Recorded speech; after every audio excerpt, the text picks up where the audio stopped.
A model is application-specific. This means that even though you can implement a model just about any way you want, you generally don't want generic ADO.NET objects, such as datasets, to serve as models. Instead, you'll normally build a model for a specific application or a set of related applications that serve specific data and business rule needs. A simple MVC application might have a single model that does everything you need for all of the controllers and views in the application. Or you might have dozens of models that provide various services for every functional area of the application, all of which are implemented in different ways. You really have enormous flexibility in how you structure your models.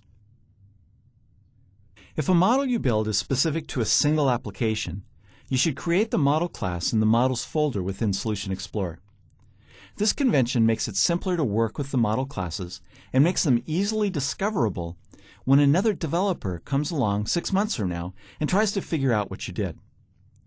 But you can place a model class anywhere within an application. You can go wild.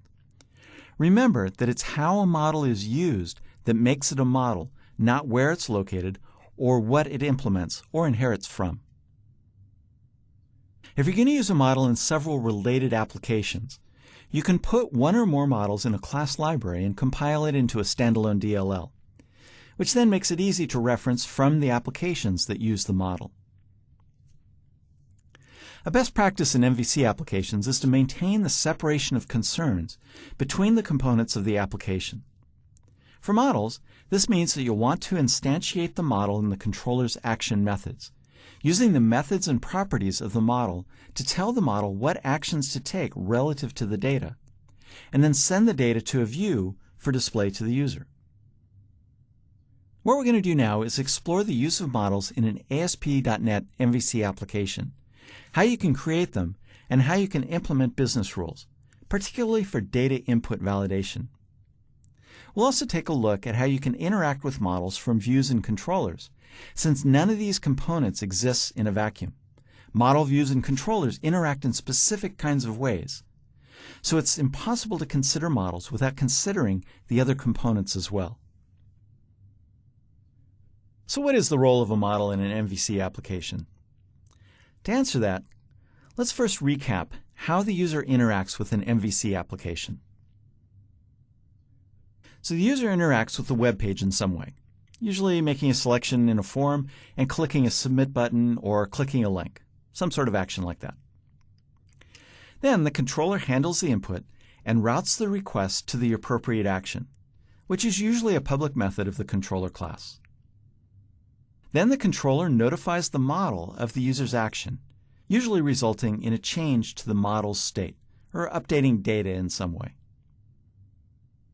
Then the controller selects a view, which queries the model in order to generate a new web page. In essence, the controller tells the view to generate itself based on the current model's state. And then the user interface, the web page, awaits a new interaction from the user, and the whole cycle starts all over again. This is how that works. So as you can probably surmise from the user interactions that I just discussed, as well as the figure, the model has a key role to manage data and logic interactions. Although the view doesn't directly interact with the model, the controller can, and usually does, provide a form of the model to the view. The view then uses that model to display the user interface to the user.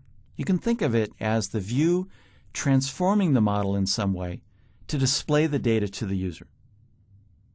Then, when the user makes changes to the model data, the view transmits the data to the controller, which then interacts with the model to make whatever changes are necessary. The view isn't directly causing the model to update itself.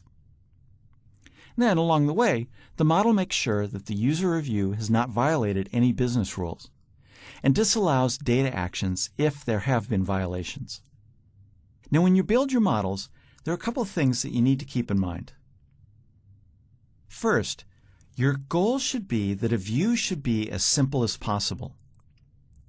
It's there to display something to the user, not to make complex calculations based on data from the model.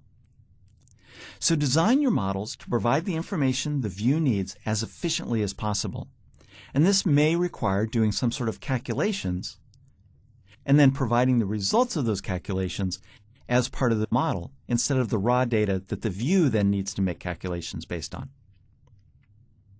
So you want to put complicated logic into the model rather than in the view.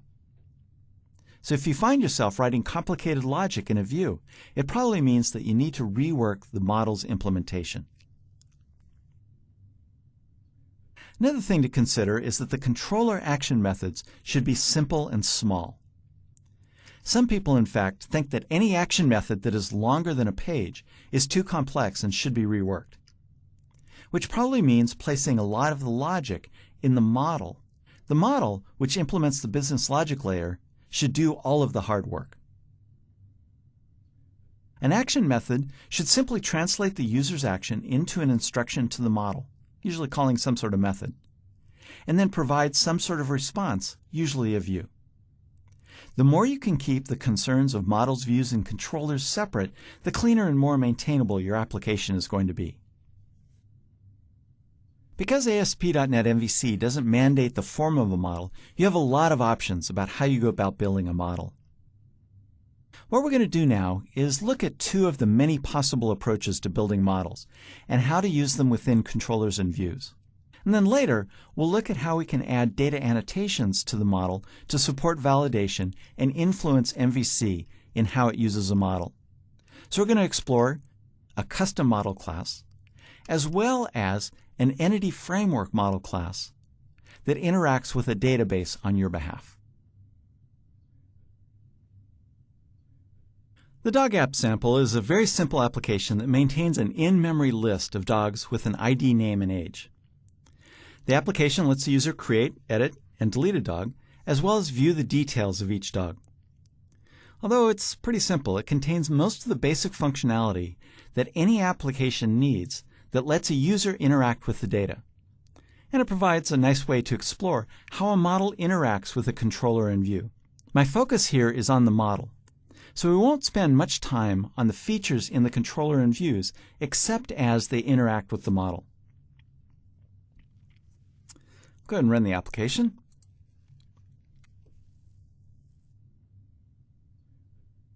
I built the application using the ASP.NET MVC2 web application template, so it has home and account controllers. And I've added a model, a controller, and several views to support maintaining the list of dogs, as well as a link on the index view of the home controller to list the dogs. So I'll go ahead and click on that. And now you can see that we're in the dog controller, and this is the index view, the default view. And it allows me to then create dogs and maintain them. Remember that the application isn't using any kind of back-end database, so when I initially start it, it has no dogs in the list. I can then click the Create New button here, and then enter a dog. I'll create Marty, who's 13, and click on Create. Once it creates that new dog, it redirects to this index view once again, and now I can see the data, and then either edit it or view the details. So I can look at the details here. I can edit the data, I can save the changes or go back to the list, and I can delete the dog. So, reasonably functional application. So let's explore the application. I'll shut it down there. And we'll start by looking at the dog model. This is an almost trivial class, and it's located in the Models folder of the Dog App project. It uses automatic properties in order to tell the compiler to create fields at compile time to hold the values for each of the properties. And then it also includes some attributes for data validation. And I'll talk about those a little bit later. This is just about as simple a model as you can get and still have something minimally useful. The most important thing to notice about this code is that it doesn't implement any interfaces or inherit from any .NET or MVC framework classes. This shows that you have enormous flexibility in how you implement models within your MVC application. So let's see how the rest of the application interacts with this model.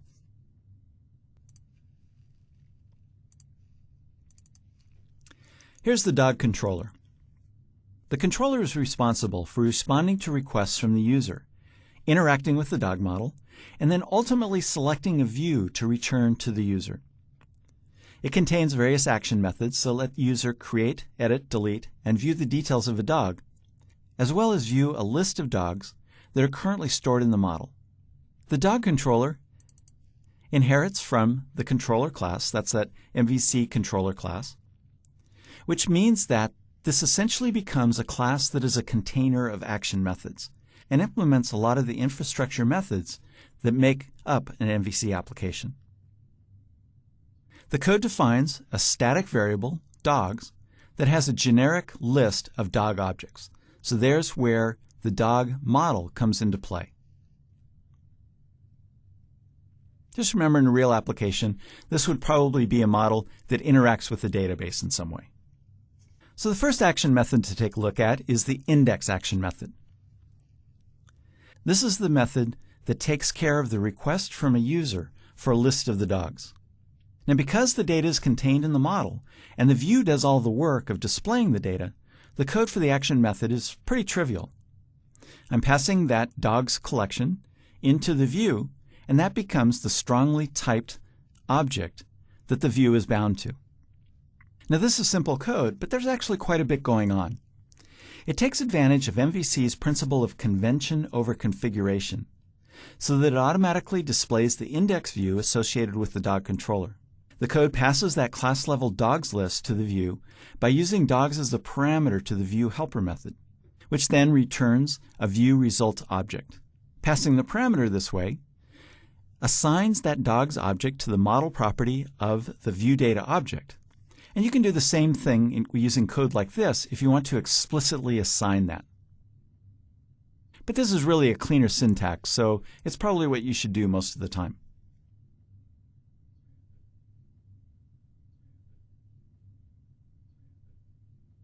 Here's the index view that displays that list of dogs. Up here in the page directive, it inherits from viewPage, that's necessary to make it an MVC view, and it passes in an IEnumerable generic of dog objects. So this page is able to work with that entire collection of dog objects.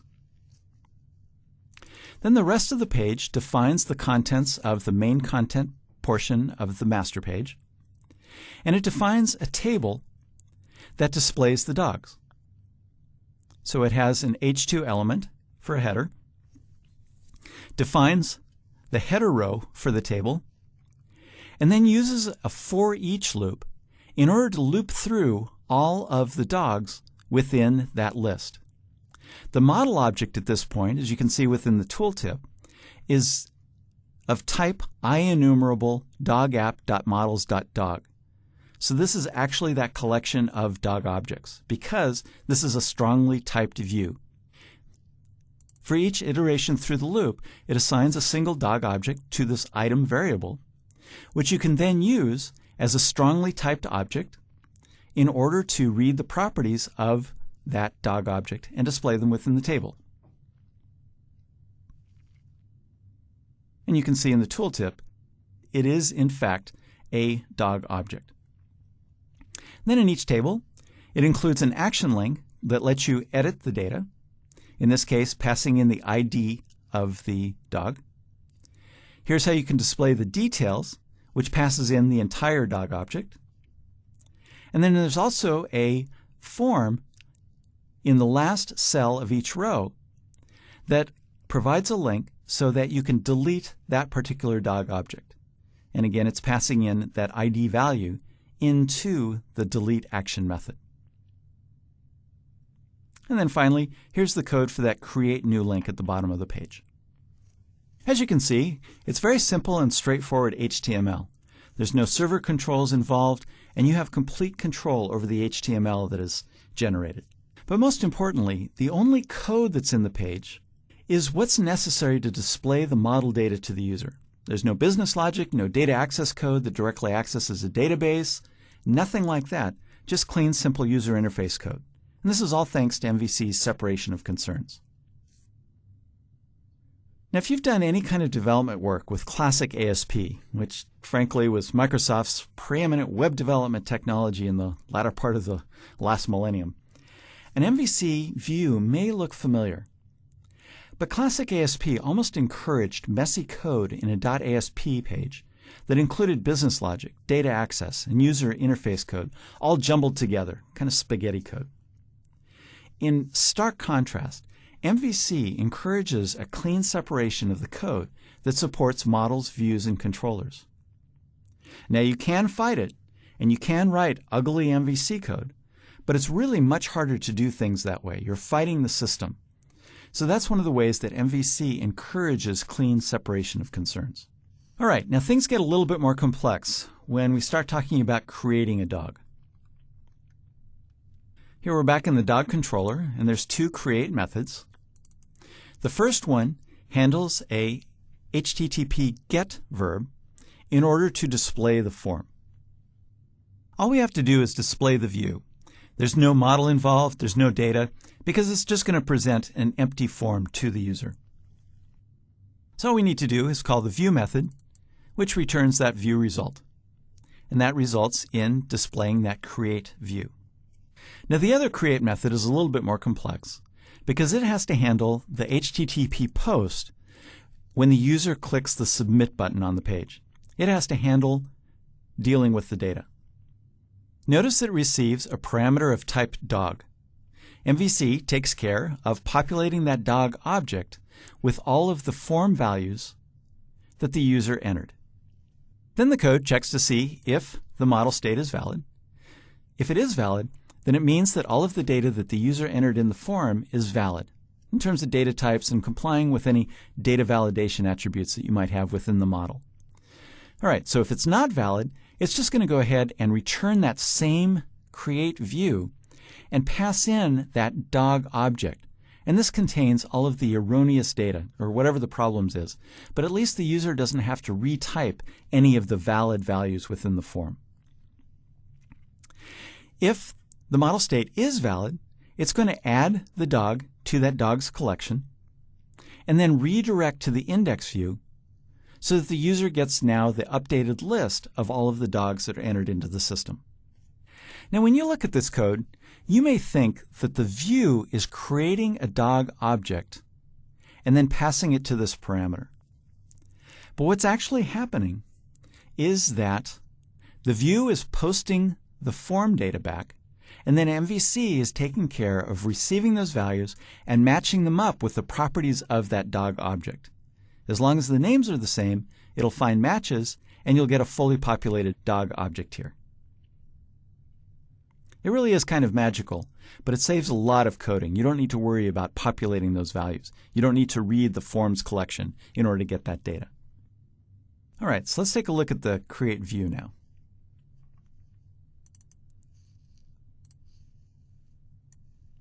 In this case, it's bound to the view page and a single dog object. Because the user is going to edit the data, it starts with a form tag, and it uses the begin form HTML helper in order to create that tag.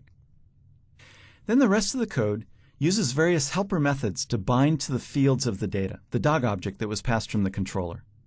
So it creates a label using the name of the particular field, and then it creates a text box using the HTML textbox4 helper method in order to display the current value of that data.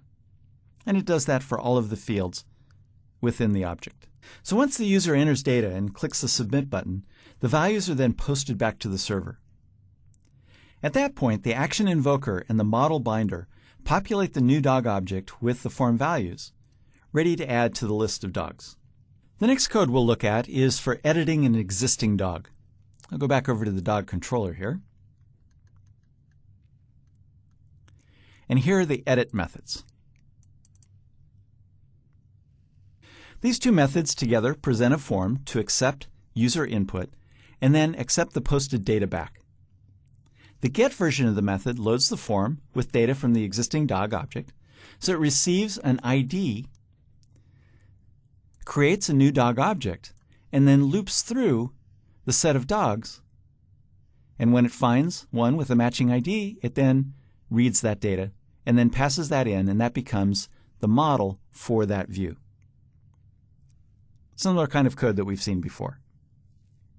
Keep in mind that this is just one way to write this code. Another way would be to write LINQ in order to directly access a dog object with the matching ID. But because the dog list is an in-memory store, it's only going to have a few dogs within it, and so this is reasonably efficient code. But you have lots of options in how you implement this kind of code. The other edit method handles the posted data.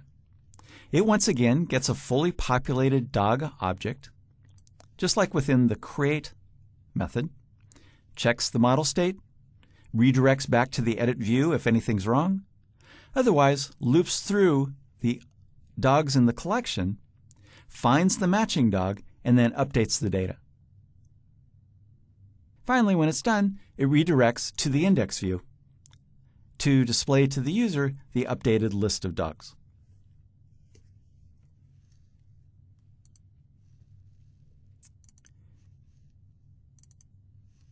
And here's the edit view.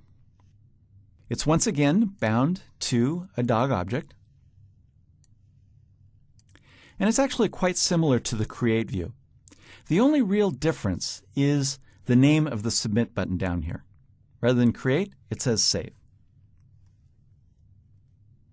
The next bit of code to look at is the code that displays the details of a dog.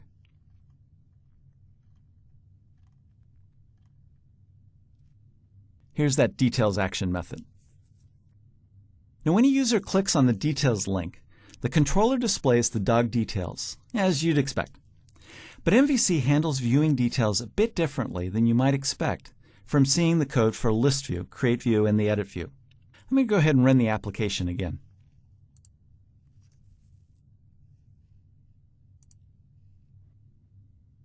I'll add Marty back.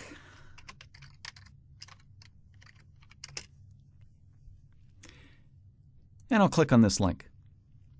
So here you can see the format of the link that MVC created. It's referencing the dog controller and the details action method and providing the ID value, in this case the ID value of 1. But it's also specifying some query string parameters for each of the other properties of that object. Now this is a little bit different form of a URL, but the reason that it's in this form is because of how the link is defined in the index view for the dog controller. So let's go take a look at that.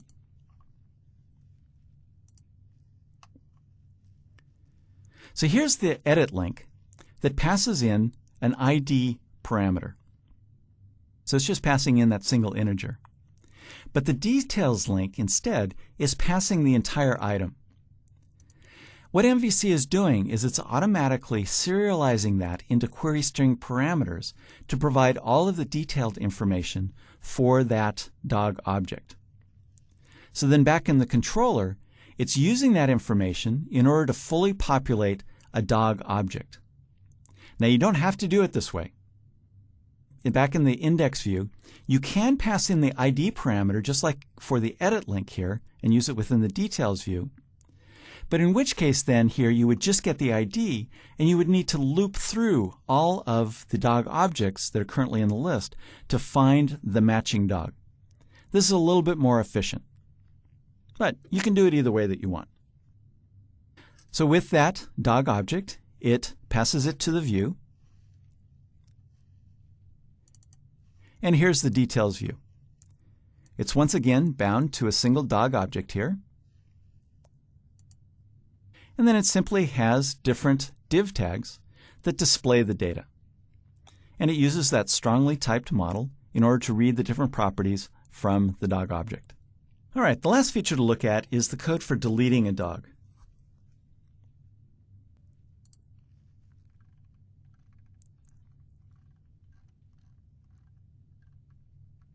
The application adds a button to each row of the list on the index view that posts the ID of the selected dog to the delete action method. So here's that action method. It receives that ID parameter, and then it just loops through the dog collection once again, finds the matching dog, and then uses the list object's remove method to get rid of that object. It then breaks out of the loop and then redirects to the index view in order to display the updated list of dogs. Fairly straightforward code. One very important point about this code. You might be tempted to implement the delete action method using an HTTP GET link instead of a POST button. Using the GET link, you would then pass the ID of the dog to be deleted as a query string parameter. This is never a good practice because it would allow a malicious user to change the URL and randomly delete objects. Using an HTTP POST is a fair bit more secure, although it's far from rigidly secure. But it's more secure because the ID value is passed as an HTTP header, and that's a little bit harder for users to spoof. It's not impossible by any stretch of the imagination. But good authentication and authorization techniques can protect against these kinds of problems.